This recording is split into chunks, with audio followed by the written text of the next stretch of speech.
Hello everyone, and listen up. So today we are not just doing math, we are preparing for the Madras School of Economics Entrance Examination. Now MSc is not just any school, it's where the elite go to learn how to predict the economy while the rest of all us are still counting the change as the grocery store. Right. Now, their entrance examination loves to throw these scary looking symbols at you to see if you will blink or not. And today, we will not blink. Today, we stare back until the symbols get uncomfortable and tell us the answer. Now, at MSc, they love the intersection of math and economics. If you can't integrate a polynomial, how are you going to calculate the consumer surplus or aggregate the growth? This question is basically a vibe check for the quant skills. Okay, now look at the question number 13. It looks like a ball of the alphabet soup exploded. So we have an integral, a giant sigma, some constants, and a variable. Now most of the people say this and think I'll just go work in marketing, but not us. No, today we will solve this. So first read the question. So the question says the value of the following integral is, there are four options and we have to calculate the exact options. Okay, so the secret here is that the integral and the summation are actually best friends. They are linear operators, and this means the integral of a sum is the same as the sum of the integrals. So basically the integral symbol says to the sigma, hey, let me slide inside there and deal with the x terms one by one. So let's solve this together. Just give me a second.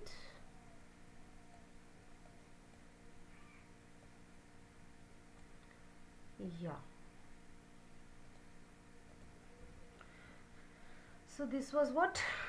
Integration summation I is equal to 0 to n ai x to the power I dx. This is what?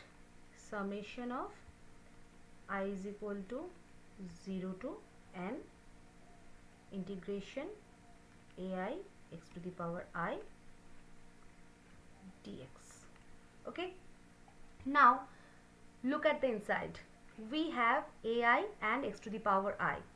The ai is just a constant. It's like that one friend who comes to the party but just stands in the corner and does not even dance. So it stays exactly where it is. But the x to the power I, the x to the power I wants to grow up. And what is the golden rule for the integration of for the powers? We know that. Add 1 to the power and divide by the new power. Exactly. So you treat I just like a number. If it were x square, it would become x cubed by 3. Since it is x to the power I, so it becomes what? Integration of x to the power I dx will be equal to x to the power I plus 1 by I plus 1. Right? Now we just glue it all back together. We kept the sigma out front and the ai stayed in the corner and the x got its upgradation. And because this is an indefinite integral, meaning there are no boundaries, it's a free range integral, and we must add the constant of the integration, that is plus c. Now look at our option. Option number A says what? Summation of I is equal to 0 to n ai x to the power I plus 1 by I plus 1 plus c. Okay. Option number B. Wait, B looks identical to A in this question, right? So this is a classic exam trick or a typo. It can be a typo. Now look at option number C. Missing in the plus 1 in the exponent, so fail. Option number D says adding plus 1 to the constant AI. Why? We are not making more friends, right? We are just integrating. So fail. So the correct answer for this question will be our option number A. Okay, and technically B if it's a duplicate.